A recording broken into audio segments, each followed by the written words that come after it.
नमो भगवते वासुदेवाय।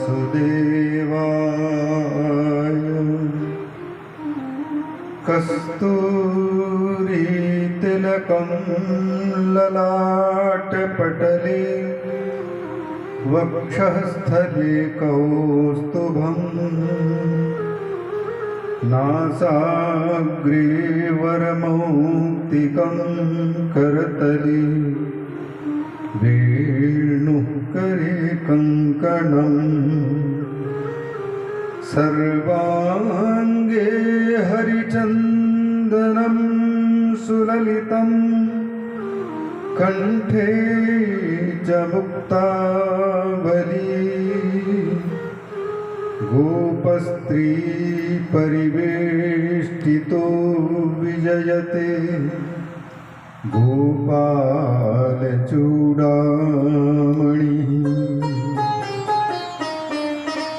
अस्ति स्वस्तरुणी कराग्रविगलत् कल्पप्रसूनाप्लुतम् वस्तु प्रस्तुतवेणुनादलहरी निर्वाणनिर्व्याकुलम् स्रस्तस्रस्तनिबद्धनी विविलसत् गोपीसहस्रावृतम् हस्तन्यस्तनतापवर्गमखिलो दारं किशोराकृति। कृष्णं नारायणं वन्दे कृष्णं वन्दे व्रजप्रियम्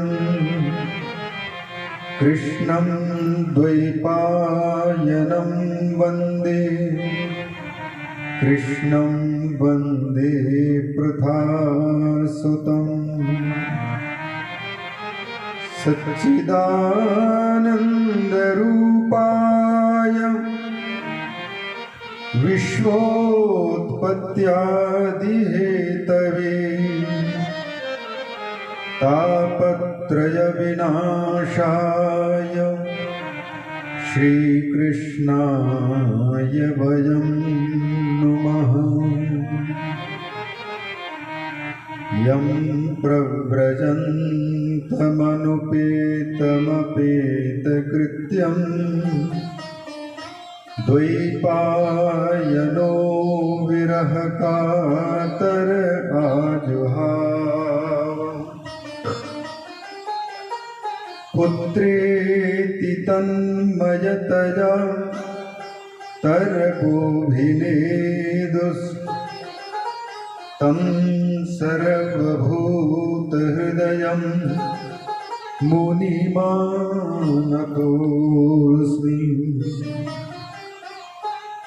जन्माद्यस्य यतोऽन्वयादितरतश्चार्थेष्वभिज्ञः स्वराट् तेने ब्रह्महृदाय आदिकवये मुह्यन्ति यत्सूरयः।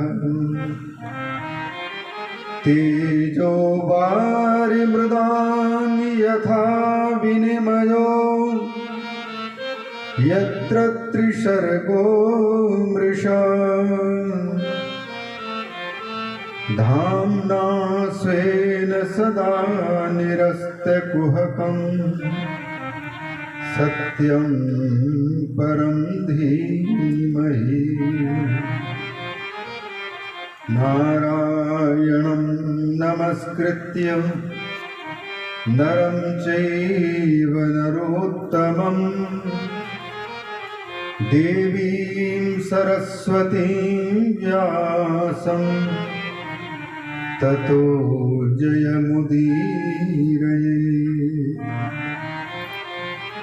नाम संकीर्तनं यस्य सर्वपापप्रणाशनं प्रणामो दुःख दुःखशमनस्तं नमामि हरिं परं तं नमामि हरिं परम्। बोलिए श्रीमद्भागवत महापुराण की जय। श्री सच्चिदानंद भगवान की जय। श्री वेदव्यास भगवान की जय। श्री सुखदेव भगवान की जय। सम्राट परीक्षित जी महाराज की जय। श्री लक्ष्मी नारायण भगवान की जय। श्री उमा महेश्वर भगवान की जय। श्री वाणी हिरण्यगर्भ भगवान की जय। श्री सची पुरंदर भगवान की जय। गंगा मैया की जय। यमुना महारानी की जय। नर्मदा मैया की जय। श्री सरस्वती माता की जय। श्री महालक्ष्मी माता की जय। श्री महाकाली माता की जय। श्री पवनपुत्र हनुमान जी महाराज की जय। श्री गणेश भगवान की जय। श्री सिद्धेश्वर महादेव की जय। श्री सीतारामचंद्र भगवान की जय। श्री राधा कृष्ण चंद्र भगवान की जय। सब देवी देवताओं की जय। सब तीर्थों की जय। गौ माता की जय। भारत माता की जय।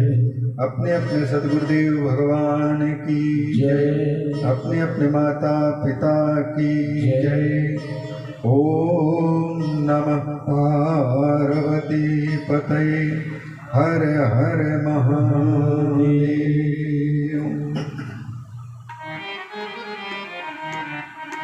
परम मंगलमय भगवान सच्चिद आनंद घन परमात्मा की पावन स्वरूप का संस्मरण करते हुए वंदन करते हैं और उनके वाङ्मयी मूर्ति श्रीमद्भागवत महापुराण को वंदन है। श्रीमद्भागवत महापुराण के माध्यम से भगवान वेदव्यास जी ने जिन जिन स्वरूपों में परमात्मा का दर्शन कराया है उन समस्त स्वरूपों का संस्मरण एवं वंदन है तथा श्रीमद्भागवत महापुराण के रचयिता भगवान वेदव्यास जी को वंदन। श्रीमद्भागवत महापुराण के प्रवक्ता भगवान शिवदेव जी को वंदन। श्रीमद्भागवत महापुराण के प्रधान श्रोता सम्राट परीक्षित जी महाराज जी को वंदन। भगवान श्री चंद्रदेव जी, श्री सीतारामचंद्र भगवान, श्री राधा कृष्णचंद्र, तीनों महाशक्तियाँ, महालक्ष्मी, महाकाली, महासरस्वती, सभी को वंदन है। हम सबका जिन पितरों की कृपा से भगवान की कथा सुनने का सौभाग्य प्राप्त हो रहा है, सबको उन समस्त भगवान नारायण से प्रवर्तित परंपरा में ब्रह्मा जी के संतति के रूप में और वर्तमान समय के जितने जन हैं उन सबके पुरखों के रूप में, पितरों के रूप में प्रसिद्ध सभी दिव्यात्माओं को वंदन। भगवान का उन रूपों में संस्मरण और उनसे ही यह प्रार्थना करते हुए कि आप अपने सौभाग्य से, सद्भाग्य से श्रीमद्भागवत के पावन कथा का प्रकाशन करने की कृपा कर रहे हैं और निरंतर इसी प्रकार की कृपा बनी रहे और भगवान के वंदन आप पितरों के रूप में, वाङ्मयी पूजा के रूप में हम करते रहें और श्रवण करने वाले श्रवण करके उसका लाभ लेते रहें। जितने श्रोता हैं, आयोजक हैं, सबके पूर्वजों के प्रसन्नता की प्रार्थना करते हुए आए श्रीमद्भागवत महापुराण में हम सब प्रवेश करें। उसके पहले भगवान के नामों को हम लोग दोहराएं। श्रद्धेय श्री आनंद पांडे जी और उनके समस्त पांडे परिवार, सगे संबंधी, नाते रिश्ते सभी के हृदय में विराजमान प्रभु को पुनः पुनः वंदन। हमारे विप्रवृंद जो पूजा में नित्य निरंतर संलग्न हैं, इस अनुष्ठान को सफल बनाने में अपनी भूमिका निभा रहे हैं। हमारे संगीत मंडल के बंधु इस कार्यक्रम को सुंदर रूप दे रहे हैं। सबके हृदय में ठाकुर विराजमान हैं।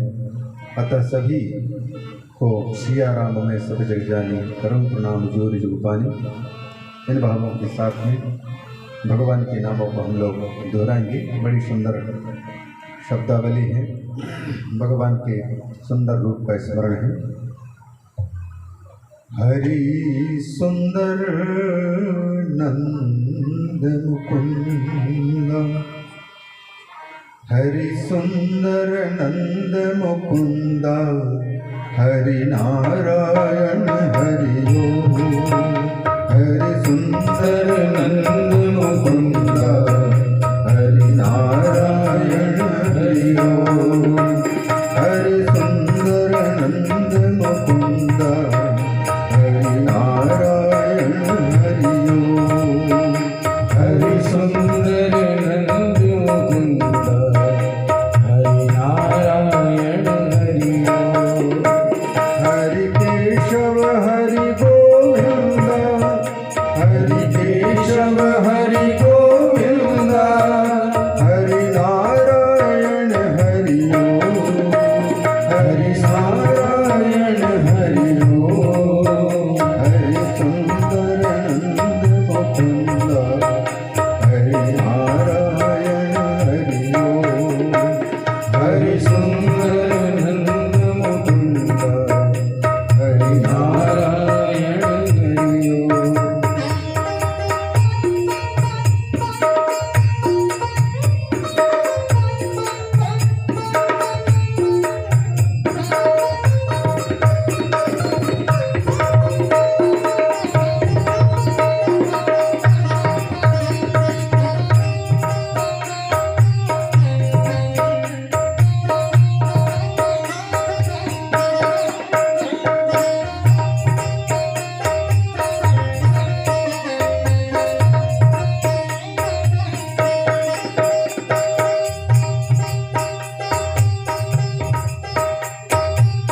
बनमाली मुरलीधारी, गोवर्धन गिरिवरधारी। वनमाली मुरलीधारी, गोवर्धन गिरिवरधारी। वनमाली मुरलीधारी, गोवर्धन गिरिवरधारी। नित नित कर माखन चोरी, गोपी मनहारी। नित नित कर माखन चोरी, गोपी मनहारी। आओ रे कान्हा रे, गोकुल के प्यारे। आओ रे कान्हा रे, गोकुल के प्यारे। हरि नंद मुकुंद, हरि नारायण हरि ओम। हरि सुंदर नंद मुकुंद, हरि नारायण हरि ओम। हरि सटवर हरि नटवर नागर नंदा, हरि नारायण हरि ओम।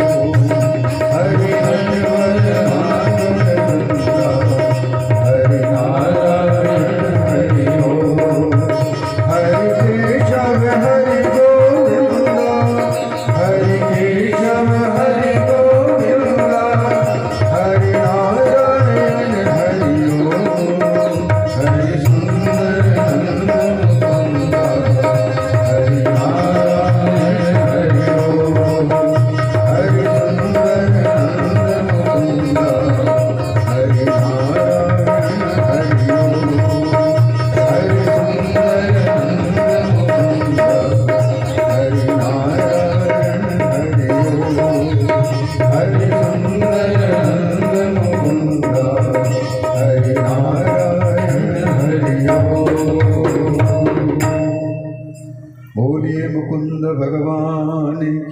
जय। ओम नमो भगवते वासुदेवाय।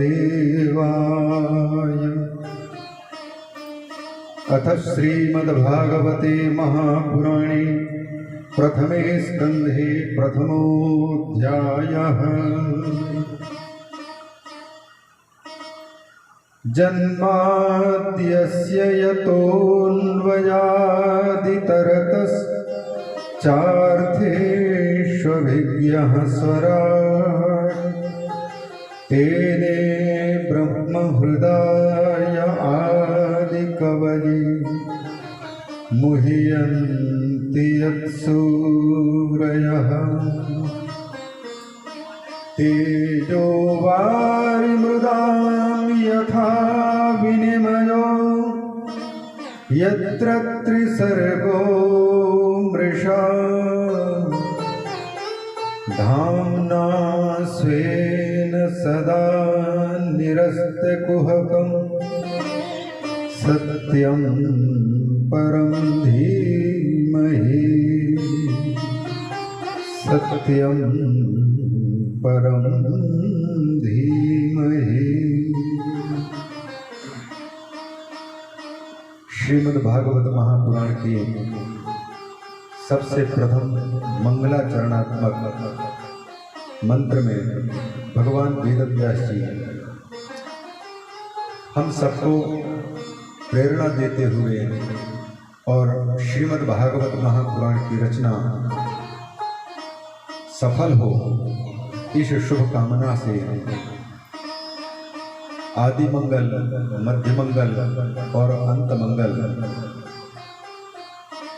इन तीनों प्रकार के मंगलों को स्मरण करा रहे हैं और मानो यह प्रेरित कर रहे हैं कि जीवन के प्रारंभ में, जीवन के मध्य में और जीवन के अंतिम क्षणों में मंगल आचरण करना चाहिए। और मंगल आचरण क्या है? मंगल में परमात्मा का संस्मरण और मंगल में परमात्मा हमें जो आचरण करने का संकेत करते हैं उसको अपने जीवन में लाना, यह मंगल आचरण कहलाता है। मंगल में भगवान का संस्मरण स्मरण, मंगलम भगवान विष्णुर्मंगलम गरुड़ध्वजः मंगलम, ये सब के सब मंत्रों में जिनको हम स्मरण करते हैं, अथवा मंगलम भगवान शंभुर मंगलम वृषभध्वजा मंगलम पार्वती नाथो मंगलायतनो हरा। और माँ के रूप में भी सर्वमंगल मांगल्ये शिवे सर्वार्थ साधिके शरण्ये त्र्यंबके गौरी नारायणी नमोस्तुते। मंगल में भगवान के मंगलमय नाम हैं, मंगलमय स्वरूप हैं। उन सभी स्वरूपों का संस्मरण और भगवान के नाम का उच्चारण वंदन, यह सब मंगल आचरण कहलाता है।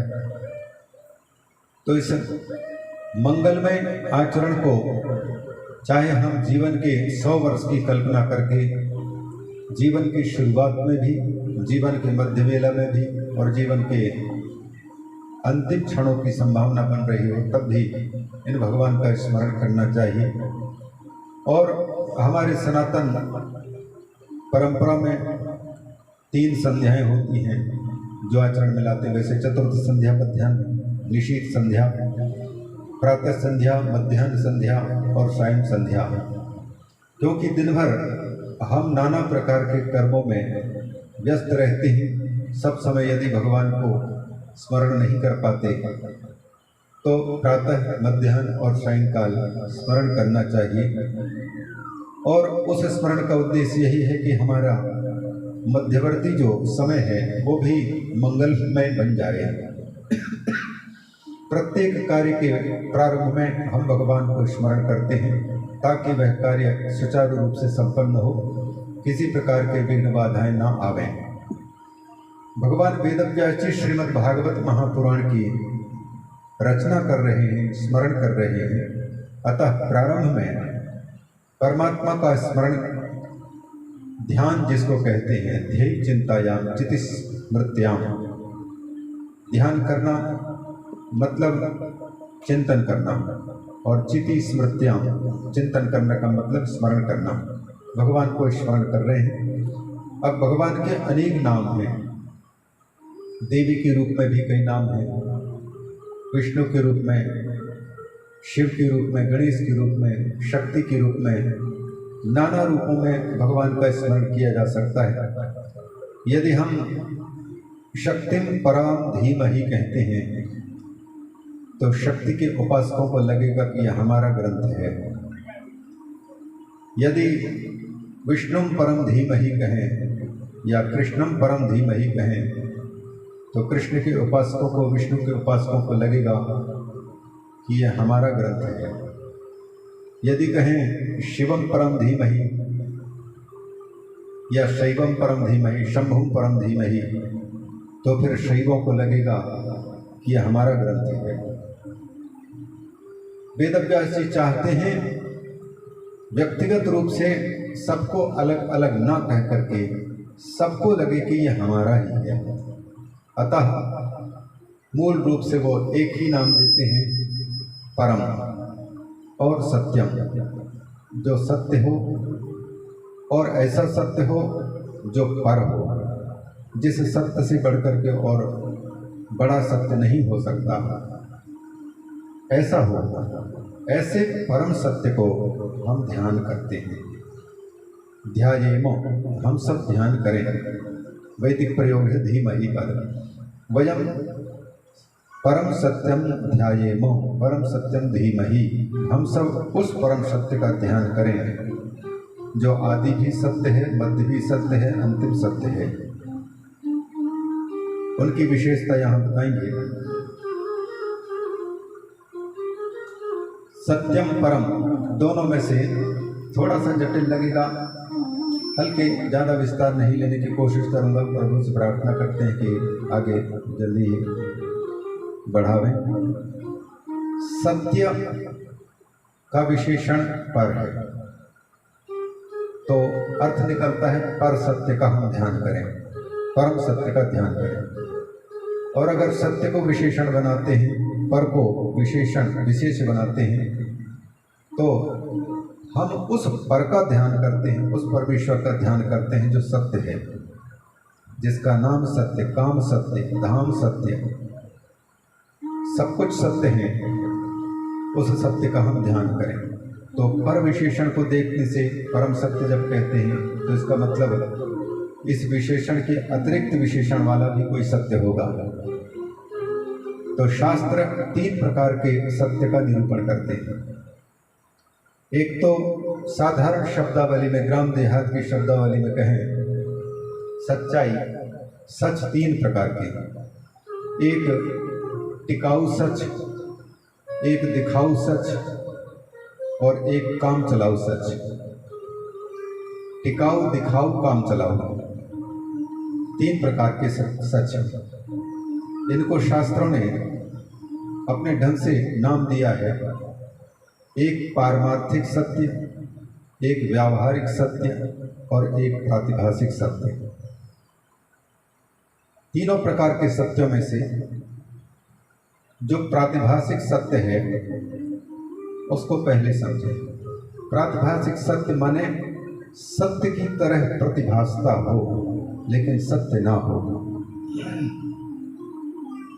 गर्मी के दिनों में गाड़ी में बैठ कर के जब हम जा रहे होंगे और समतल सड़क मिली, सूर्य भगवान ठीक माथे के ऊपर में, सूर्य की किरणें सड़क पर पड़ रही हों, तो समतल सड़क पर गाड़ी में बैठे हुए जब जाते हैं तो दूर समतल सड़क पर पानी जैसे दिखता है।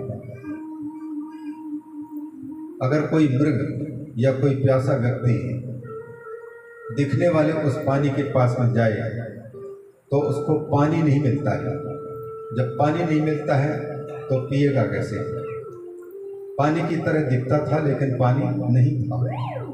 ये भगवान सूर्य की मरीचिकाएं, मरीचि माने किरण, और मृग को लगता है जल है। प्यासा हिरण मृग दौड़ता है अपनी प्यास बुझाने के लिए। लेकिन वहाँ पानी नहीं है तो मृग को उन मरीचिका से, किरणों से जो पानी की तरह दिख रही थी, उनसे उसकी प्यास नहीं बुझ सकती, इसलिए उसको मृग मरीचिका ही बोलते हैं। मृग मरीचिका, सूरज की किरणें सीधे रेगिस्तान पर पड़ रही हों और वहाँ से रिफ्लेक्टेड होकर के हमारे रेटिना से टकरा रही हों तो वहाँ जल दिखाई देता है। तो जल तो दिखता है पर जल होता नहीं। कभी कभी छोटे बचपन में शीशी का ढक्कन कहीं पर उल्टा पलटा हुआ दिख जाए तो हम 1 रुपये का सिक्का समझ करके उठा लिए, पर उससे हम कोई टॉफी तो ले नहीं सकते, क्योंकि 1 रुपया हो तब तो उससे मिल सकता था। तो वो 1 रुपये की तरह लगता था और इसीलिए उसको हमने उठाया। लेकिन 1 रुपये से जो सामान खरीदा जा सकता है वो सामान उससे नहीं लिया जा सकता। अथवा बरसात चल रहे हैं, बरसात के दिन अभी मान लो बरसात हो रही है, सूर्य पश्चिम की ओर है, 4 बजे के आसपास में अगर बरसात हो और पूरब की ओर बरसात हो रही हो, पश्चिम दिशा में सूरज है और बीच में हम जहाँ पर हैं वहाँ पर बरसात नहीं हो रही, बीच में खुला है, पूरब की ओर बादल छाए हुए हैं, बरसात हो रही और सूरज पश्चिम में है। तो सूरज की किरणें जब उन पूर्व की ओर बरसने वाले बादलों के बूंदों पर पड़ते हैं तो हमको क्या दिखाई देता है? 3 रंगों वाला, 7 रंगों का, 7 रंगों का लेकिन 3 रंगों में दिखाई देता है। धनुष दिखाई देता है, इंद्रधनुष जिसको बोलते हैं। अब कोई कहे कि ये धनुष है और धनुष से हम बाण चलाते हैं और इंद्रधनुष है, तो क्या इंद्र जाकर के इस धनुष में बाण चलाते होंगे या इस धनुष की तरह दिखाई दे रहा है उससे कोई बाण चला करके काम ले सकता है? नहीं ले सकता। लेकिन इंद्रधनुष दिखता है, उसका हम व्यवहार करते हैं। तो ये जो है दिखता तो सच है लेकिन होता नहीं है। राजसूय यज्ञ जब संपन्न हो गया पांडवों का, तब कार्यक्रम की समीक्षा करने के लिए पांडवों ने मैदानों के द्वारा बनाए हुए एक सुंदर भवन में मीटिंग रखी। कौरव पक्ष के लोग भी और पांडव पक्ष के लोग भी उपस्थित हुए। भीम, अर्जुन, नकुल, सहदेव, इन चारों भाइयों के साथ में बड़े भाई युधिष्ठिर, भगवान श्री कृष्ण और पांडवों के सहयोगी और भी लोग वहाँ पर पहले से उपस्थित थे। महिलाएं भी ऊपर की अटारी में बैठी हुई थी। सभा भरती जा रही थी। मानी व्यक्ति सबसे अंत में आता है, पहले भीड़ जुटी, इसके बाद फिर आए सम्मान चाहने वाला व्यक्ति। कौरव पक्ष से दुर्योधन बड़ा मानी दलबल के साथ में सबसे आखिरी में उस सभा में प्रवेश हो रहे थे। और उस सभा की खासियत ये थी, विशेषता ये थी कि जो सामने फर्श था, जहाँ सभा भवन है वहाँ तक प्रवेश करना है तो आंगन है विशाल, और वो आंगन इतना सुंदर बनाया गया था कि प्रवेश करते समय बिल्कुल साफ सुथरा संगमरमर के पत्थर का या हीरे अच्छे अच्छे कोई रत्नों के बना करके रखा गया था। और उसको बनाया ऐसे गया था कि लगता था कि पानी बह रहा हो। वो सीधा फर्श था लेकिन देखने पर लगता था कि यहाँ पानी बह रहा है और जांघों तक पानी दिखाई दे रहा है और पानी नहीं था। दुर्योधन दलबल के साथ में आ रहे थे और रास्ते में देखा कि प्रांगण में पानी भरा पड़ा हुआ है, तो साथियों के साथ में धोती उठाने लग गए, गीला ना हो जाए धोती सोच करके, और आगे धीरे से पांव रखे पानी में। सोचा होगा कि पांडवों ने शायद पांव धोने के लिए रास्ते में इस प्रकार से बना के रखा है। जैसे वहाँ रखे तो वो सूखा था, पानी तो था नहीं। बोली गरी ये पानी बहता दिखाई दे रहा है, फिर भी पांव गीले नहीं हो रहे, बड़े आश्चर्य। देखते ही रह गए और आश्चर्य में भरे आगे पार किए। आगे जब गए तो आंगन का अगला भाग, वहां बिल्कुल साफ सुथरा फर्श दिखाई दे रहा है। उस पर बिल्कुल निश्चिंत रूप से जा रहे थे तो छाती भर पानी पर सारे दलबल के लोग डूब गए। बोली यहाँ पानी, ये आंगन में ही पानी कैसे दिखाई दे रहा है? तो इतना विचित्र से उसको देख करके भीम ठहाका मार करके हंसने लग गए। इसको देख करके फिर नकुल, सहदेव और अर्जुन भी बड़े भाई ने कहा कि भैया किसी के गिरने से या किसी के इस प्रकार के दृश्य को देख करके हंसना नहीं चाहिए, अच्छा नहीं है। लोग कहते हैं कि उस समय द्रौपदी भी वहाँ उपस्थित थी। अब कथा तो पता नहीं महाभारत में है कि नहीं, पर लोगों के मुख से सुनते हैं कि उसी समय पर द्रौपदी के मुख से निकला कि अंधों के बच्चे अंधे ही तो होते हैं, और वो जीवन भर के लिए कांटा बन गया, पूरे महाभारत के जड़ बन गए, ऐसा कहते हैं। यहाँ वक्तव्य क्या है? जहाँ पानी नहीं है वहाँ पानी दिख रहा है, जहाँ पानी है वहाँ पानी न दिख करके मिट्टी दिखाई दे रही है, और जहाँ मिट्टी है वहाँ पर मिट्टी में पानी, पानी में मिट्टी, ये इसको कहते हैं विनिमय, अदला बदली। जैसे मुद्रा विनिमय होता है, विदेश में जाएंगे तो वहाँ की मुद्रा हमको देंगे और हम अपनी मुद्रा देंगे ताकि उस मुद्रा का उपयोग उस देश में कर सकें, विनिमय। बिल्कुल ये जो दुर्योधन को लगा, जहाँ पर पानी दिख रहा था वहाँ मिट्टी था, फर्श था, फर्श का मिट्टी के रूप, फर्श का पानी के रूप में दिखना, और पानी के रूप में दिखने के कारण पानी ही है ऐसा मान करके धोती का उठाना, ये प्रातिभाषिक सत्य है, ये दिखाऊ सत्य है, ये असली सत्य नहीं है, दिखाऊ सत्य। वैसे ही इस प्रातिभाषिक सत्य शंकराचार्य जी की एक कल्पना है। इस प्रातिभाषिक सत्य को लेकर के वो कहते हैं कि ये संपूर्ण जगत भी यही है।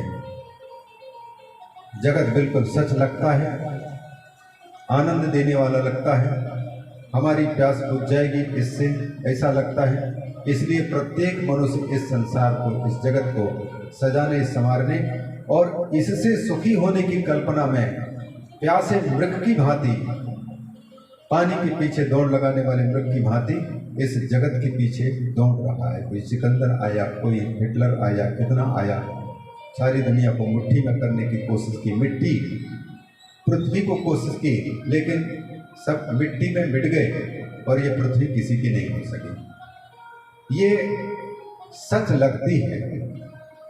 तो ये वस्तु की एक सत्ता है जिसमें वस्तु सत्य नहीं है पर वस्तु सत्य प्रतीत होती है, ये प्रातिभाषिक सत्य कहलाता है। एक सत्य ये है, एक सत्य ये है जिसको व्यावहारिक सच बोलते हैं, काम चलाऊ सच बोलते हैं। यहाँ पर एक तत्व के अतिरिक्त दूसरा कोई है नहीं, वह एक तत्व ही पुरुष के रूप में, स्त्री के रूप में दिखाई दे रहा है।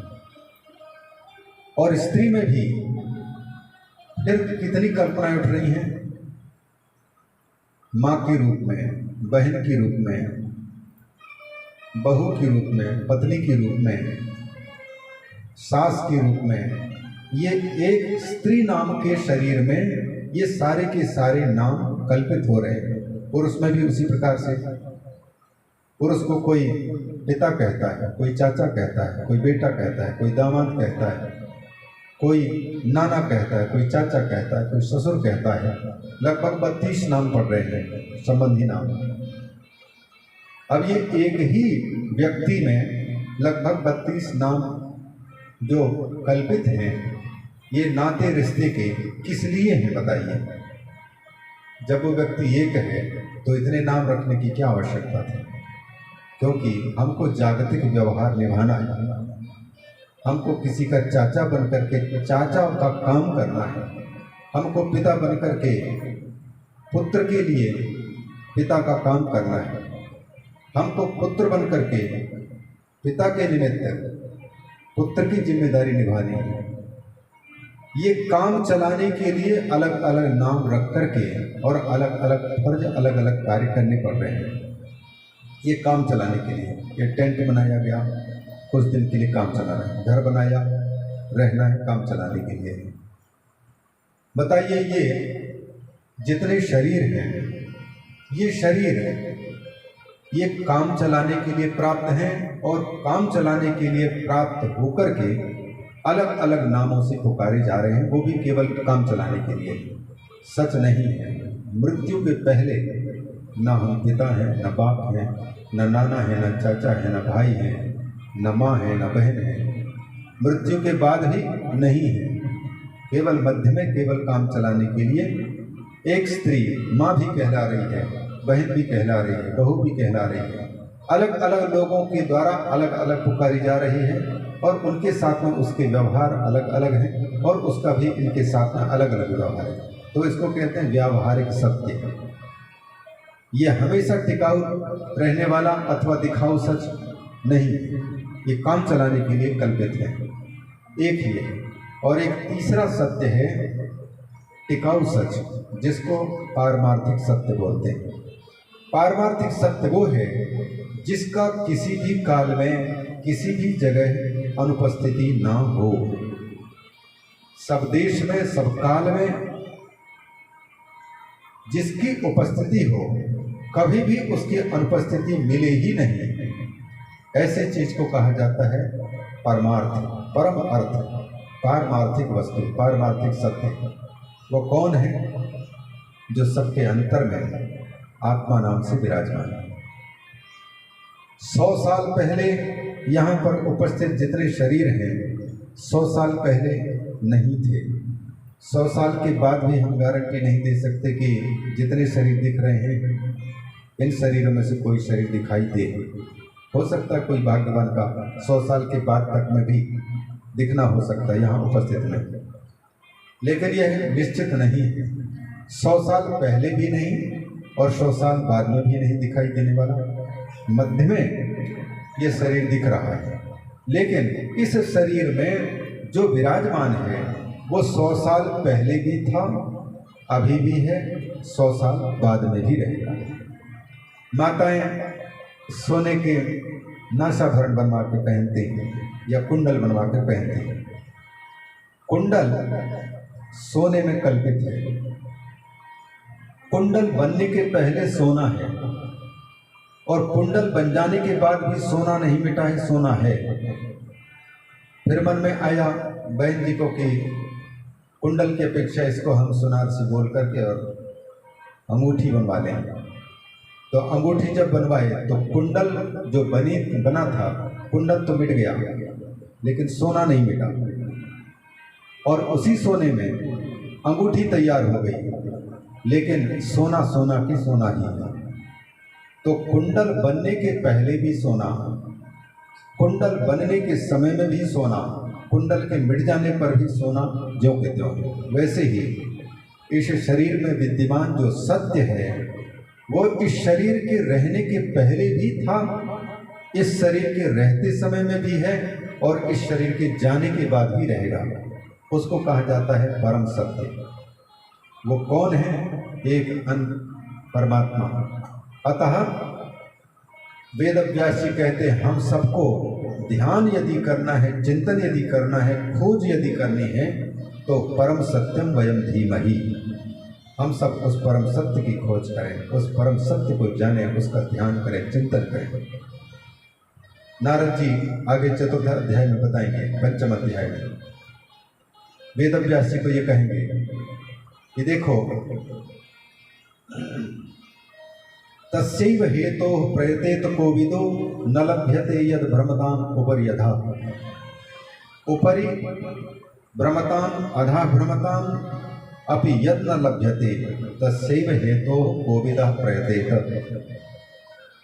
जिसको पाने के लिए हम कभी देवता बने, कभी हम मनुष्य बने, कभी हम नीचे के शरीरों में गए, 84 लाख प्रकार के शरीरों में से कोई ऊंचा शरीर है, कोई नीचा शरीर है, कोई मध्यम शरीर है, अतल वितल सुतल तलातल महातल पाताल रसातल के ये छोटे नीचे के लोक 7, फिर भूलोक के मध्यवर्ती, फिर भूवर लोक, सत्यलोक, महरलोक, जनलोक, तपलोक, सत्यलोक पर्यंत, ये 7 ऊपर के लोग और 7 नीचे के लोग।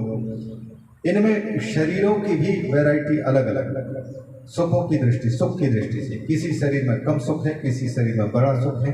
प्रजापति ब्रह्मा जी का सुख बड़ा, आयु भी बड़ी, तो उनके बड़े सुख कहा जाता है। इन सब में 14 भुवनों में, 14 लोकों में जीव को जाना पड़ता है, लेकिन इन सब जगह में जाकर के भी जिसकी इसको तलाश है वो अभी तक नहीं मिला। एक कवि हैं विलक्षण राही, उन्होंने एक छोटा सा ग्रंथ लिखा मसान। उसमें एक जुगनू के बारे में वर्णन किया।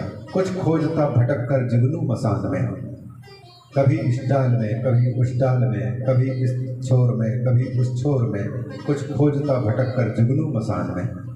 संसार एक शमशान घाट की भांति है और जीव एक जुगनू की भांति है। इसमें खोज रहा है, कभी इस वृक्ष में शायद हमारी खोज की वस्तु मिल जाए, शायद यहाँ मिल जाए, वहाँ मिल जाए, लेकिन शमशान घाट में क्या मिल सकता है? जुगनू की भांति भटक रहा है। संसार एक शमशान भूमि, तो इस शमशान भूमि में हम खोज रहे हैं, लेकिन खोज की वस्तु अब तक नहीं मिली। इसलिए नारद जी वेदव्यास को कहते हैं कि विद्वान समझदार व्यक्ति को चाहिए कि उसी को पाने के लिए चेष्टा करनी चाहिए, मनुष्य शरीर पा करके, जिसको हमने ऊपर के देवता आदि शरीरों में जाकर के भी अभी तक नहीं पाया। मनुष्य मध्यवर्ती लोक में, भूलोक में मनुष्य शरीर प्राप्त करके भी जिसको अभी तक हमने नहीं पाया, और देव दानव नीचे के अतल वितल नागलोक आदि में जाकर के भी जिसको हमने अभी तक नहीं पाया। अगर पाने लायक है, खोज की वस्तु है, ध्यान की वस्तु है, स्मरण की वस्तु है, तो वही है, उसी के लिए कोशिश करनी चाहिए। तस्यैव हेतु प्रयते कोविदो न लभ्यते यद भ्रमतामुपर्यथा। और वो कहीं खोया नहीं है, बस उसकी विस्मृति है, और उसका विस्मरण ही सबसे बड़े दुख का कारण है। विपदो नैव विपदा संपदो नैव संपदा, विपद विस्मरणम विष्णु हो संपद नारायण स्मृति। संपत्ति क्या है, विपत्ति क्या है? विपत्ति विपत्ति नहीं है, और जिसको हम संपत्ति समझते वो भी संपत्ति नहीं है। विपत्ति फिर क्या है? विपद विस्मरणम विष्णु हो। जो भगवान ने, जिसने हमको जीवन दिया, सत्ता दी, स्फूर्ति दी, उसको भूल गए हैं, यही सबसे बड़ी विपत्ति है। कहे हनुमंत विपत्ति प्रभु सोई, जब तब सुमिरन भजन न होई। यही सबसे बड़ी विपत्ति है। संपत नारायण स्मृति सबसे बड़ी संपत्ति है, जो हमेशा हमेशा के लिए जिस संपत्ति को हमारे साथ जाना है। बाकी संपत्तियां, बाकी दौलत, बाकी पद, सबके साथ में भूत लगाए, भूत पूर्व सब जब हो जाएंगे, सब छूट जाएंगे। तो जिसको अभी तक नहीं पाए उसी के लिए तो भगवान नाम। अच्छा फिर बताइए, उसको पाने के लिए कहाँ खोजना पड़ेगा? जो सब जगह उपलब्ध है उसको मात्र पहचानने की जरूरत है, और कहीं खोज नहीं। खोजना वहीं खोजो। कबीरदास जी कहते, मुँह को कहाँ ढूंढे बंदे, मैं तो तेरे पास नहीं। मुझे कहाँ खोज रहा है भाई? मैं तो तेरे इतने नज़दीक हूँ कि मुझसे बढ़कर के और कोई नज़दीक नहीं हो सकता। जैसे आँख के पास में माताएं काजल लगाएं या भाई भोग लगाएं, आँख के पास में कितना नज़दीक है काजल, लेकिन आँख से दिखाई देता है कि क्या है काजल। अति सामीप्यात् दूरात् अतिदूरात् सौक्ष्म्यात् इंद्रिय घातात् मनोनवस्थानात् सौक्ष्म्यात् व्यवधानात् समानाभिहाराच्च। कुछ कारण होते हैं जिस कारण से अत्यंत समीप रहने वाली वस्तु दिखाई नहीं देती। ये लंबा हो जाएगा। तो जो अत्यंत नजदीक है लेकिन फिर भी नहीं मिला है, मात्र उसकी विस्मृति हुई है। हम कौन हैं? कस्तम को हम खुद आया था। तो उसी को पाने के लिए वेद व्यास जी ये कह रहे हैं कि वह सत्य वही है। उस सत्य को हम सब ध्यान करें जीवन पर्यंत, जब तक कि श्वास है तब तक के लिए खोज की वस्तु वही है। बाकी तो सब बिना प्रयास के अपने आप प्रारब्ध वशात प्राप्त हो ही रहे। उनमें क्या पुरुषार्थ है? पुरुषार्थ तो वह है अपने आप को पहचानना, भगवान को, जिसको हमें पाना है, और वो मिला ही हुआ है। एक होती है प्राप्ति और एक होती है ज्ञप्ति। ये खोया हुआ हो तब खोजे, मिला ही हुआ है, मात्र इसकी पहचान नहीं। अगर पहचान हो जाती, अपने आप की, तो फिर आचार्य ये हम सबको ये नहीं कहते नित्य जिज्ञासा करो, कस्तम कोहम खुद आयाता, कामे जननी को में ताता। रोज के रोज ये प्रश्न करो, जानो कि मैं कौन हूँ, किधर से आया हूँ, मेरे आने का उद्देश्य क्या है, गंतव्य क्या है, कहाँ से आया हूँ। ये आसान नहीं, मतलब खुद की खोज, खुद की पहचान, उस सत्य का हम ध्यान करें, उसी को सुने, उसी के बारे में चिंतन करें, उसी की चर्चा करें। मूल तत्व कौन है, सत्यम परम धीमहि, उसके सारे विशेषण हैं। फिर उस सत्य के किन किन रूपों में चिंतन करना है, कहते हैं जन्माद्यस्य यतः, जिससे इस संपूर्ण दृश्यमान प्रपंच की उत्पत्ति हुई है और उत्पन्न होकर के संपूर्ण प्रपंच जिस पर टिका हुआ है, और अंत में यह संपूर्ण दृश्यमान जगत प्रतीति अप्रतीति में बदल जाएगा, मतलब मिट जाएगा। जैसे सोने से उत्पन्न कुंडल सोने में ही रहता है कि सोना को छोड़ करके अलग रहता है, बताएं। माताएं पहनती हैं सोने के कुंडल, कंगन, सोने से बनी हुई अंगूठी है, तो यह अंगूठी को हम अलग कर दें और सोने को अलग कर दें, ऐसा होगा या नहीं होगा। जो अंगूठी बनी है वो सोने में बनी है कि सोने के अतिरिक्त में बनी हुई है, सोने में बनी है, तो जिसमें बनी है अंगूठी उसी सोने में अंगूठी है। अच्छा, अब अंगूठी यदि मिटेगी तो क्या सोना को छोड़ करके अलग होकर के मिटेगी कि सोने में ही मिटेगी? सोने में ही मिटेगी। बनना यहाँ, रहना यहाँ, मरना यहाँ, बस वही, जीना यहाँ, मरना यहाँ, वो कौन सा कहते हैं, इसके सिवा और जाना कहाँ वाली बात। इसी में सोने में, बस सोने की भांति परमात्मा है, उसी में सारा का सारा जगत उत्पन्न हुआ है और उसी में टिका हुआ है और उसी में ये विलय को प्राप्त हो रहा है। और हम ढूंढ रहे हैं उस परमात्मा को, कभी वन में, कभी गुफा में, कभी तीर्थ में, कभी मन में, जंगल, पाताल, नाना प्रकार की जगह में, और अंदर में घुसा हुआ, प्रवेश किया हुआ, अंतर बाहर विराजमान। वो देख रहे हैं कि मोह को कहाँ ढूंढे बंदे, मैं तो तेरे पास है, कस्तूरी कुंडल बसे मृग ढूंढे परमात्मा। ऐसे घट घट राम है, दुनिया देखे नहीं। दुनिया इसलिए नहीं देख पा रही क्योंकि जहाँ है वहाँ दृष्टि न पड़ करके दूसरी जगह, जगदीश पर दृष्टि न पड़ करके जगत पर दृष्टि पड़ रही है, तो उस जगदीश को ही यहाँ सत्यम परम धीमहि तो कहते हैं। इसकी विशेषता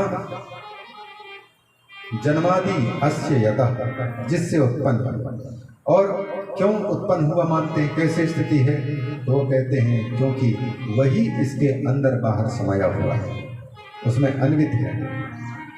ये जो कपड़ा है, ये कपड़ा है, ये बताइए कपड़ा किससे बना है, बताइए।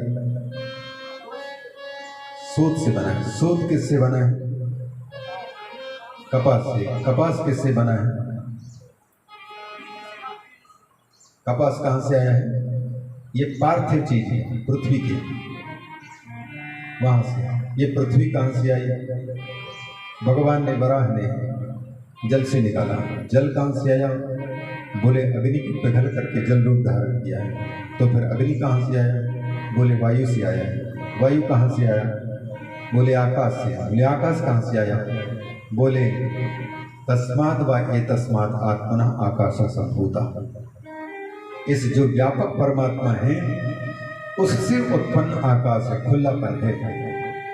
तो आकाश इतना व्यापक है, तो जिसने उत्पन्न किया है, जिसमें ये कल्पित है, आकाश, वायु, अग्नि, जल, पृथ्वी, कपास, सूत, वस्त्र, वस्त्र से बना शर्ट, साड़ी, वो सारे के सारे एकमात्र वो परंपरा से मूल रूप जो परमात्मा है, सोना की भांति, बस उसमें ये कल्पित है। और जिसमें कल्पित है वो उसकी रग रग में समाया हुआ है। मूल तत्व परमात्मा आकाश में अन्वित है। आकाश से फिर वो आकाश से उत्पन्न वायु में समाया है। वायु से फिर वायु से उत्पन्न अग्नि में समाया है।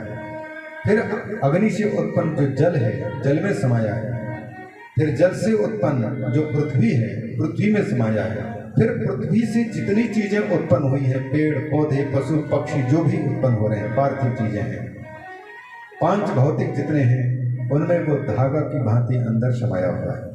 अन्विता अन्वयात, यहाँ श्लोक में दिखते हैं अन्वयात, माने वही घुसा पड़ा हुआ है। सोने से बनी हुई सारी चीजों में सोना ही समाया हुआ है। उसी प्रकार से ये संपूर्ण जगत के रग रग में कण कण में एकमात्र परमात्मा, बस उसको पहचानने की कठिनाई है। उसको पहचान लिए तो कहीं उसको ढूंढने की आवश्यकता नहीं, वो सब जगह उपस्थित है। उसी परम सत्य के बारे में वेद व्यास जी कहते हैं वयम परम सत्यम धीमहि, हम उस सत्य का ध्यान करें। अन्वयात जन्माद्यस्य यतोन्वयात, अन्वित है क्योंकि, और इतर तश्चात जो अकार्य है, जैसे वंध्यापुत्र, आप लोगों ने देखा है बांझ के बेटे का दर्शन किया, बांझ का बेटा, अगर बेटा हो किसी का तो फिर बांझ क्यों कहलाएगी माँ? बांझ का बेटा होता नहीं, लेकिन सुनने पर लगता अरे कहाँ हो, कहीं होता होगा शायद, या खरगोश की सींग देखी या आकाश के फूल देखे, नहीं है, सुनने में आ रहा है लेकिन है नहीं। उसी प्रकार से ये जो आकाश कुसुम आदि वंध्यापुत्र आदि हैं, ये है नहीं, ये कार्य नहीं है, होते नहीं है। तो जैसे भगवान अन्वित है, प्रत्येक चीज में समाये हुए हैं, एक तो ये बताए, और इतर तश्चात, और जो अकार्य है वंध्यापुत्र आदि जो असत्य वस्तु है जो नहीं है उनसे वो अलग है। नहीं तो कोई कह देगा कि वो आकाश कुसुम की भांति, आकाश कुसुम होता नहीं, उसी प्रकार से तुम्हारा भगवान नहीं है, क्योंकि तर्क वाला तो यही कहेगा अगर तुम्हारा भगवान है तो हमको दिखाओ। जैसे आकाश कुसुम दिखा नहीं सकते, आकाश फूल दिखा नहीं सकते, खरगोश की सींग दिखा नहीं सकते, क्यों नहीं दिखा सकते? क्योंकि खरगोश का सींग नहीं है। तो तर्क करने वाला कहेगा भगवान भी नहीं है क्योंकि दिखता नहीं। इसलिए कहते हैं वो अकार्य जो उत्पन्न होने वाले नहीं हैं, उनसे वो भी अतिरिक्त है, वो बराबर। एक एक शब्द ये चिंतन के लिए दिए। देखिए ये बीज रूप है, ये श्लोक जो है एक ही श्लोक, इसी श्लोक की पूरी श्रीमद् भागवत व्याख्या है, और जीवन पर्यंत कोई इस श्लोक का चिंतन करे तो भी इसकी पूरी गहराई तक पहुंचने के लिए जीवन लग सकता है। वंशीधर स्वामी ने 108 अर्थ किया है इसमें, टीकाकारों ने कई प्रकार के अर्थ निकाले हैं सब परम सत्य के। तो ये अन्वित है और इतर तश्चात, जन्माद्यस्य यतोन्वयात् इतर तश्चात् अभिज्ञा स्वराट। अच्छा, फिर आप जब कह रहे हैं जिससे ये सारी धरती पृथ्वी आकाश, तस्माद् वा आकाश तस्माद् वा एतस्माद् आत्मनः आकाशः सम्भूतः, आकाशाद् वायुः, वायोः अग्निः, अग्नेः आपः, अद्भ्यः पृथ्वी, ये क्रमशः उत्पत्ति के क्रम है। तो ये सारी की सारी जिससे उत्पन्न है उसको आप कहते हैं कि उसका ध्यान हम सब करें। तो हम कहते हैं आप सांख्य दर्शन के प्रधान का चिंतन करवाना चाहते हैं, प्रकृति का चिंतन करना चाहते हैं, आप कहते हैं। तो कहते हैं नहीं, हम उस प्रकृति से भले जगत की उत्पत्ति होती है लेकिन वो प्रकृति के हम ध्यान करने के लिए बात नहीं कर रहे हैं। क्यों?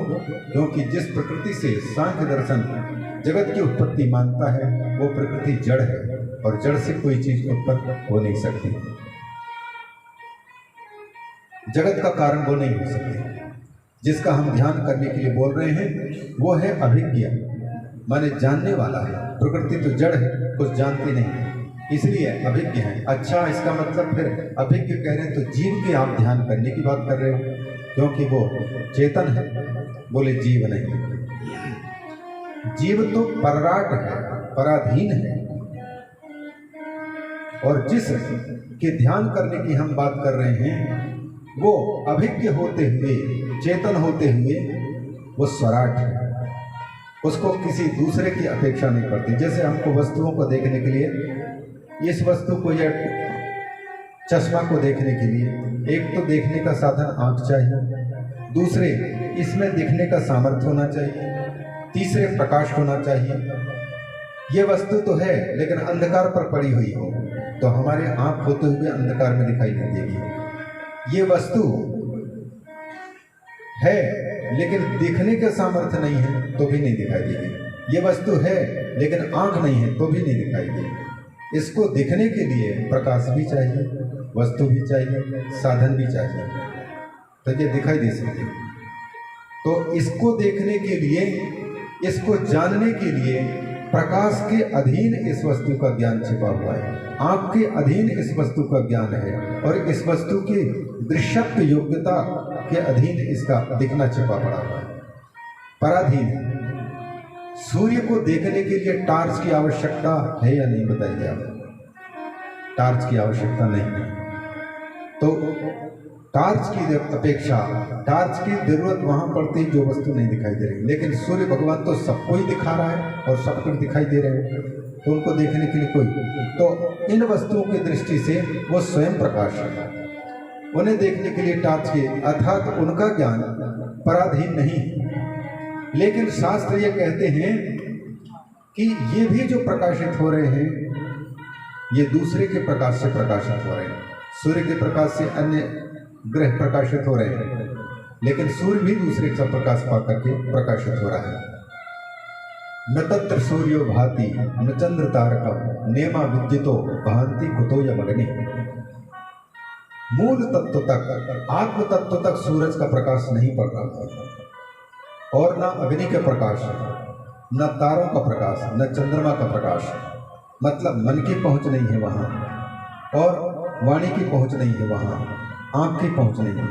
तो ऐसे वही क्या चीज है, तस्यैव भाषा अनुभाति सर्वम, उसी के स्वयं प्रकाश के प्रकाश पाकर के ये सूरज चांद सितारे अग्नि सबके सब टिमटिमाते हुए सबको प्रकाशित कर रहे हैं।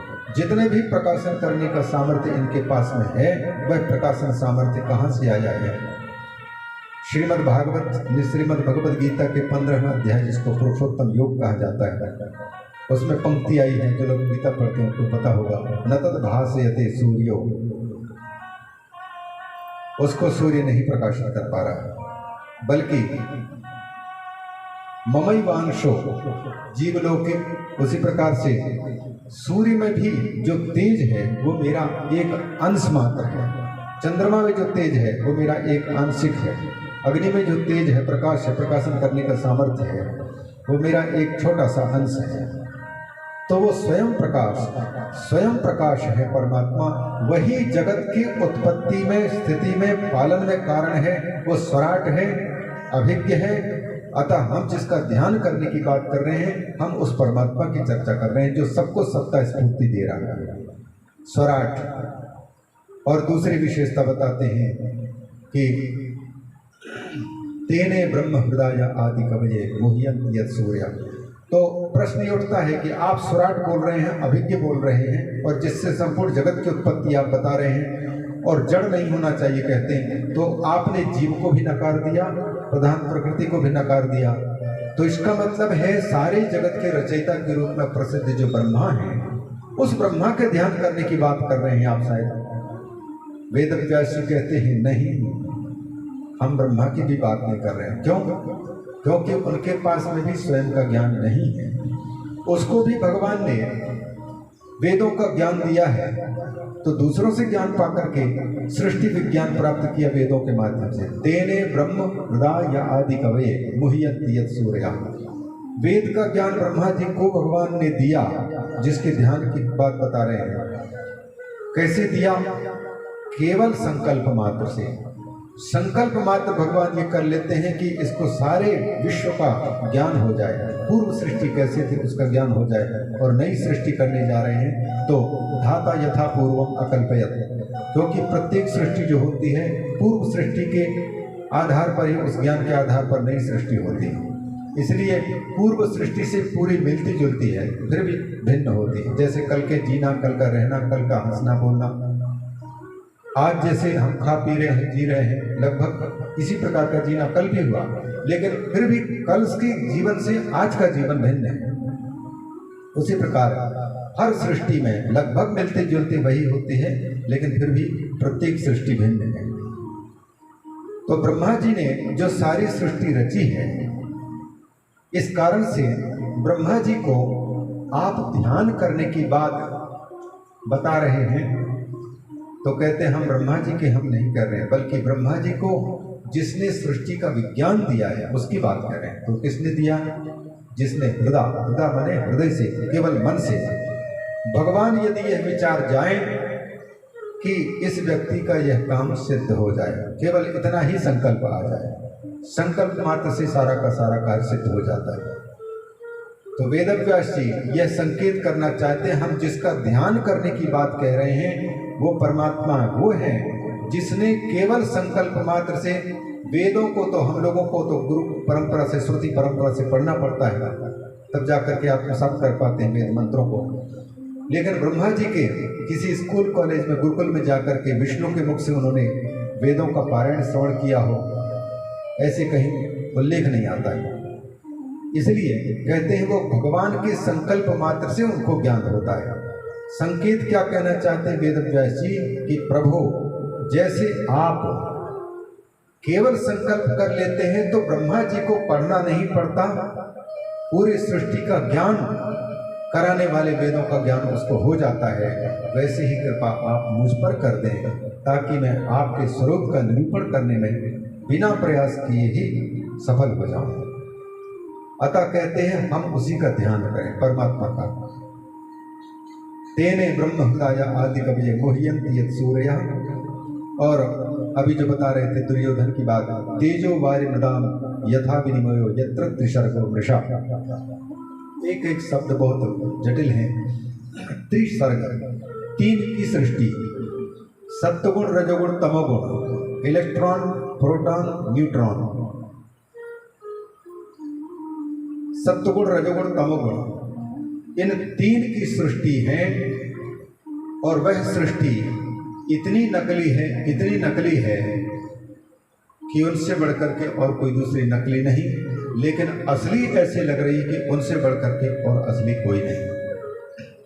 थोड़ा सा वेदांतिक प्रक्रिया के अनुसार देखेंगे, ये तीन की चर्चा, तेज वारी मृद, तेजो वारी मृदाम विनिमय है। तेज का विनिमय, जल का विनिमय और मिट्टी का विनिमय। अभी बता रहे थे ना, दुर्योधन को दिखाई दे रहा था जल का विनिमय, जल जो है फर्श के रूप में और फर्श मिट्टी जो है वो जल के रूप में दिखाई दे रहा था। तो जल का बदलाव पृथ्वी के रूप में और पृथ्वी का बदलाव जल के रूप में, विनिमय। और वो इतना सच लग रहा था, सच नहीं लगता तो फिर धोती उठाने की क्या जरूरत है। वैसे ही तेजो वारी मृदाम, ये तीनों के अदला बदला है। दूर जब रास्ता चल रहे हो कहीं पत्थर दिखाई देता है, यहाँ दिखता है कि नहीं, लेकिन गांव देहात में पत्थर दिखाई देता है, सूरज की किरणें पड़ते हैं तो लगता है कोई तारा है, और पास में जाकर के उस पत्थर को देखते हैं तो वहाँ कोई चमकदार कोई भी वस्तु नहीं, वो चमकती हुई दिखाई दे रही है। हम लोग यहाँ पर पृथ्वी में हैं, चंद्रमा कैसे दिखाई दे रहा है, मान लो चांदी का बना हुआ है, चमक, लेकिन वहाँ जाकर के चांदी को उठा करके ले आओ नहीं हो पाता। तो दूर से चमक तो उसके चांदी के समान है, रजत की भांति लगे। वैसे ही वो जो पार्थिव चीज हो, चाहे फिर वो चंद्रमा का, पृथ्वी के अतिरिक्त कोई दूसरी चीज हो, वो चांदी की भांति चमक रहे, इसको विनिमय बोलते हैं और सच लग रहा है। उसी प्रकार से सत्वगुण, रजोगुण और तमोगुण, इन तीन चीजों की जो सृष्टि है इस शरीर में, वो बहुत सच लग रहा है। तीन सृष्टि, सत्वगुण रजोगुण तमोगुण, इन तीनों की साम्यावस्था को प्रकृति बोला जाता है। सत्व रजस तमसाम साम्यावस्था प्रकृति। इलेक्ट्रॉन, प्रोटॉन और न्यूट्रॉन जब अलग अलग अभिव्यक्तियां न दें, इनकी अलग अलग पहचान न दें, वो साम्यावस्था कहलाती है। उसी प्रकार से जब तक रजोगुण का उदय नहीं हो रहा है, तमोगुण का उदय नहीं हो रहा है, सत्वगुण का उदय नहीं हो रहा है। ना तो किसी पर गुस्सा आ रहा है, ना प्रसन्नता हो रही है, और ना ही तमोगुण हो रहा है, क्रोध आदि आ रहा है, किसी को समाप्त करने की इच्छा, कुछ नहीं। एक अवस्था होती है जैसे गहरी नींद में आप जा चुके हैं, तो गहरी नींद में जाकर के आप किसी पर गुस्सा करते हैं या हंसते हैं क्या, या कोई काम करने की इच्छा करते हैं? बिल्कुल उस समय पर प्रकृति के तीनों गुण बिल्कुल एक हो चुके होते हैं, अलग अलग इनकी स्फूर्ति नहीं होती। तब इस अवस्था को प्रकृति कहा जाता है। ये साम्यावस्था का नाम प्रकृति है। और इन तीनों की अलग अलग अभिव्यक्ति जब होने लग जाती है तो सृष्टि चल पड़ती है। सृष्टि चल पड़ती है तो वही प्रकृति से महत्तत्व, महत्तत्व से अहंकार की उत्पत्ति, अहंकार से पंच तन्मात्राओं की उत्पत्ति, फिर पंच तन्मात्राओं से पृथ्वी जल तेज वायु की उत्पत्ति, और उधर में रजोगुण जो है, रजोगुण जो ताम जिसको तेजस अहंकार बोलते हैं, उससे इंद्रियों की उत्पत्ति, वैकारिक अहंकार जिसको सात्विक अहंकार कहते हैं, उनसे इंद्रियों की उत्पत्ति। तो सात्विक, राजस और तामस, इन तीनों की सृष्टियां देखें इस शरीर में है। 14 देवताओं को लेकर के हम घूम फिर रहे हैं। आंख के देवता सूर्य, कान के देवता दिशा, नाशा इंद्रिय जिसको घ्राण शक्ति बोलते हैं, उसके देवता अश्विनी कुमार, यहाँ रसना इंद्र के देवता वरुण, वाक इंद्र के देवता अग्नि, हाथों के देवता इंद्र, त्वग इंद्र के देवता वायु, पांवों के देवता वामन, उपस्थ इंद्र के देवता प्रजापति, बुद्धेंद्र के देवता यम, ये, और मन बुद्धि चित्त अहंकार, मन के देवता चंद्रमा, बुद्धि के देवता ब्रह्मा, चित्त के देवता विष्णु वासुदेव जिसको बोलते हैं, और अहंकार के देवता शंकर। अहंकार शिव, बुद्धि अज, मन शशि चित्त महान। ये 4 अंतःकरण और 10 बाह्य करण, 10 अंतःकरण के अलग अलग 4 देवता और 10 बाह्य करणों के अलग अलग देवता, तो 10 और ये 4 14, मानो 14 भुवनों के देवता हमारे शरीर में विराजमान हैं। ये हैं प्रकृति के सत्व अंश से उत्पन्न, सात्विक अंश से उत्पन्न है। तो सत्व का विनिमय देवता के रूप में है। वह इतना सच लग रहा है कि उनसे पूरे ये सृष्टि चल पा रही है। ये हुई सात्विक की। उसी प्रकार से ये जो भूतों की उत्पत्ति है, और इसी प्रकार से ये इंद्रियों की उत्पत्ति है रजोगुण से।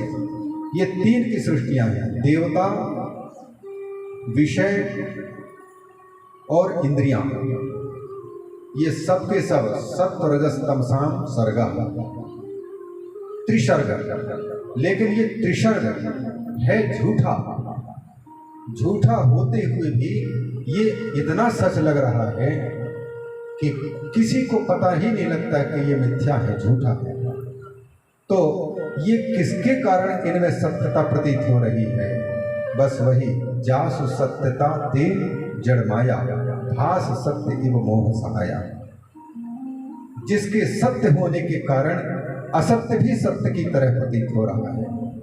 कोई ईमानदार सज्जन संत महापुरुष है, उसके साथ में कोई बदमाश व्यक्ति भी अगर चला जाए तो उसी भाव से सब लोग उसको भी देखते हैं।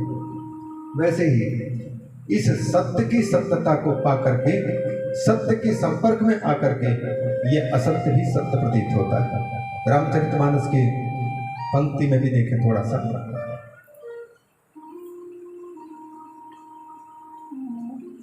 राम जी की वंदना में है, उसके पहले सीता जी की वंदना। सीता जी की वंदना जैसे वो आया था, कौन सा है? उद्भव कारिणी, उद्भव स्थिति संहार कारिणी क्लेशहारिणी सर्वश्रेयस्करी सीता न तो हम राम वल्लभा। इसके बाद यन्माया वशवर्ती विश्वमखिलम ब्रह्मादिदेवासुरा यत्सत्त्वादमृषैव भाति सकलम रज्जौ यथा हेर्भ्रमः। यत्पादप्लवमेकमेव हि भवां बोधे स्थितिर्षावताम् वन्देऽहं तमशेष कारणपरं रामाख्यमीशं हरि यन्मायावशवर्ति विश्वमखिलम्, जिसके माया के अधीन है संपूर्ण विश्व और संपूर्ण विश्व को संचालित करने वाले ब्रह्मादि देवासुराः, बुद्धि के देवता ब्रह्मा, मन के देवता चंद्रमा, चित्त के देवता वासुदेव, अहंकार के देवता शंकर, हाथों के देवता इंद्र, त्वक इंद्र के देवता वायु, रसना इंद्र के देवता वरुण, वागेंद्र के देवता अग्नि, आंखों के देवता सूर्य, कानों के देवता दिशाएं, पांवों के देवता वामन, ये 14 के 14 ब्रह्मादि देवासुरा, ये ब्रह्मा आदि जो जितने हैं ये कह रहे हैं कि ये सत्व के विकार हैं, सत्व से उन सबसे जो परम सत्य वस्तु है उनमें ये कल्पित है। इसको आप दूसरे ढंग से भी समझ सकते हैं। ये है एक वस्तु जिसको हम कान से देख रहे हैं ना, कान से देख रहे हैं, किससे देख रहे हैं? आंख से देख रहे हैं। आंख से देख रहे हैं तो ये आंख का विषय है, इसको कान विषय नहीं बना सकता। कान यदि विषय बनाएगा तो ध्वनि को, शब्द को विषय बनाता है, वो अपने अपने कार्य क्षेत्र है। रसना इंद्रिय के पास में, रसना इंद्रिय को हम यदि किसी चीज को टेस्ट कराएंगे तो वो केवल 6 प्रकार के रसों में से जो रस होगा उसका बोध कराएगी।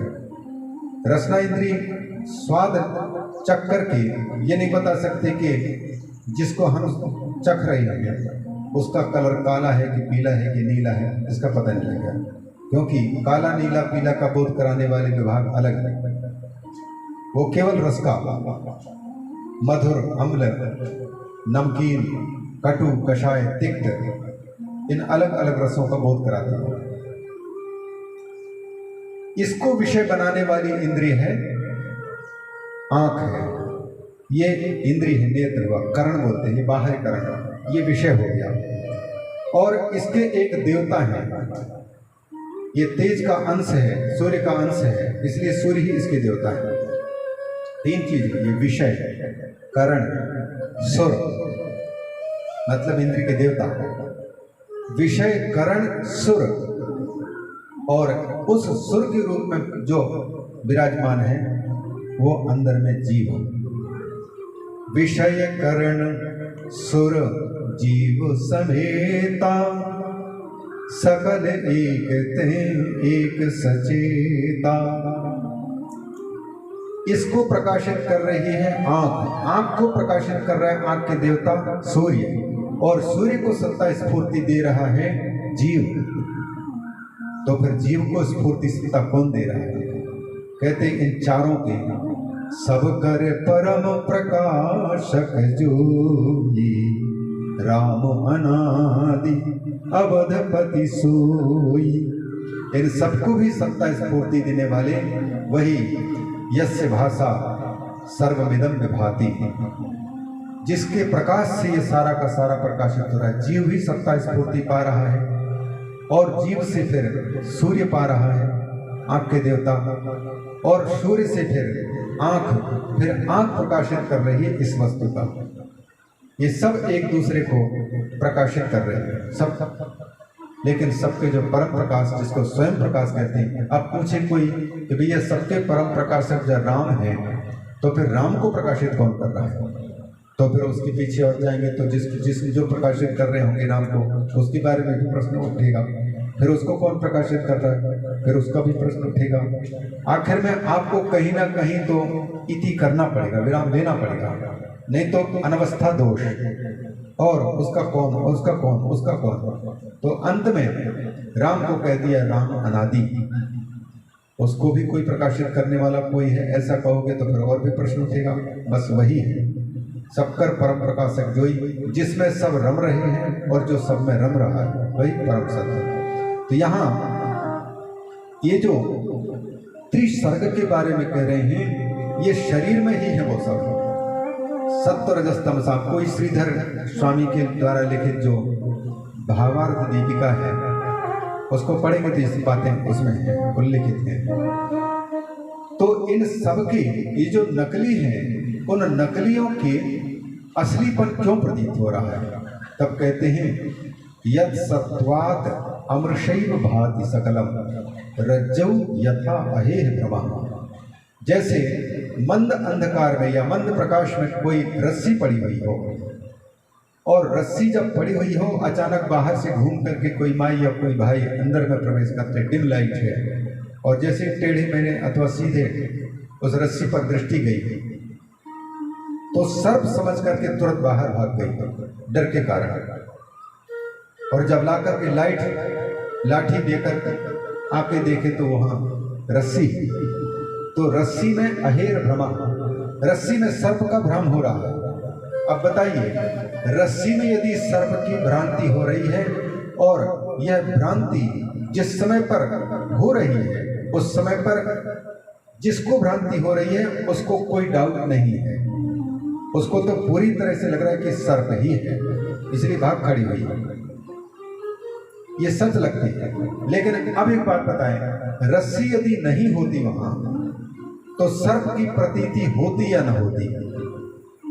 रस्सी नहीं होती तो सर्प की प्रतीति न होती, और सर्प की प्रतीति न होती तो खामोखा हमको डर क्यों लगता, भय क्यों लगता? तो वो जो रस्सी के रूप में है उसकी सत्यता के कारण सर्प की सत्यता प्रतीत हो रही है। उसी प्रकार से जिन परमात्मा के सत्य होने के कारण और उस सत्य परमात्मा के साथ में जुड़े होने के कारण असत्य भी सत्य लग रहा है। इसीलिए यह जो पूरा प्रकृति भाग जो असत्य है, यह सत्य इसलिए लग रहा है क्योंकि इसके साथ में सत्य आत्मा जुड़ा हुआ है। और जैसे ही उस सत्य आत्मा का संबंध, जिसको हम मृत्यु कह लें समझने के लिए, वैसे तो उसका असंबंध कभी नहीं कहा जा सकता, व्यापक अतीत का, प्राणों का वियोग होता है, सूक्ष्म शरीर का वियोग होता है। तो फिर देखिए, जब उसको हम जिंदा नहीं मानते, मृत मानते हैं, उसकी कीमत घट जाती है, बल्कि उसको स्पर्श करने मात्र से हमको स्नान आदि भी करना पड़ जाता है। वो तब तक सत्य लगता था और उसके साथ में सारा व्यवहार होता था जब तक कि वो सत्य के साथ में जुड़ा हुआ है ऐसा हम मानते थे। उसका संबंध हटते ही उसकी कोई मिथ्यात्व स्पष्ट हो गया। अगर मिथ्यात्व नहीं लगता, झूठा नहीं लगता, तो फिर उसको शमशान घाट तक पहुंचाने की बात क्यों सोची जाती? जीवित व्यक्ति को क्यों नहीं ले जाता? उसका मिथ्यात्व। लेकिन जिसके रहने के कारण मिथ्या यह शरीर भी सत्य प्रतीत हो रहा है, वही परम सत्य है। परम सत्य वो है जिसके साथ में पढ़ करके परम असत्य भी परम सत्य प्रतीत हो रहा है। अतः कहते हैं यद सत्वात् अमृषैव भाति सकलम रज्जौ यथा हेरभ्रमा। उसी प्रकार से यहाँ कहते हैं तेजो वारि मृदाम यथा विनिमयो यत्र त्रिसर्गो मृषा।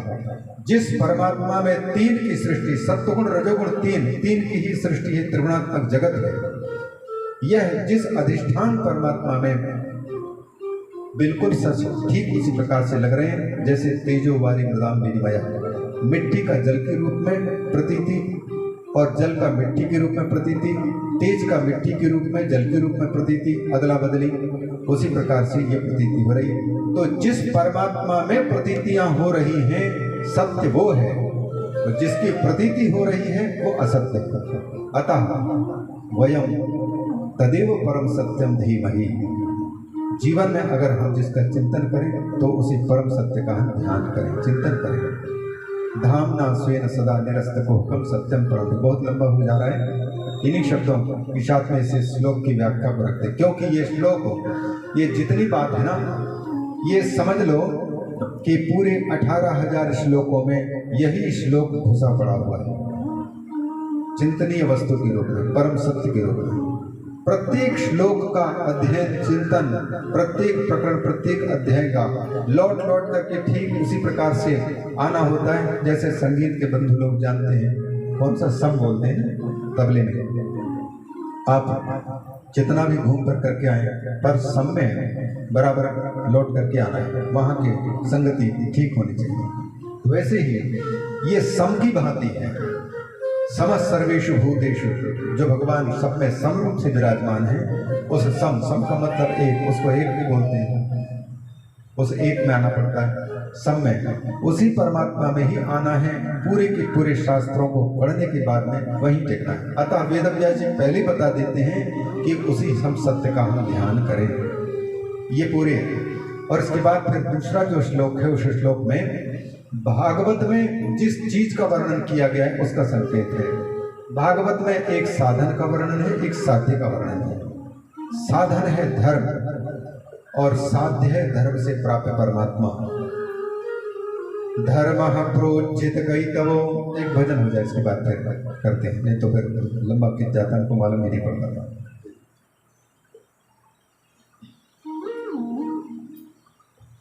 हर श्वास में हो सुमिरन तेरा, यूं बीत जाए जीवन में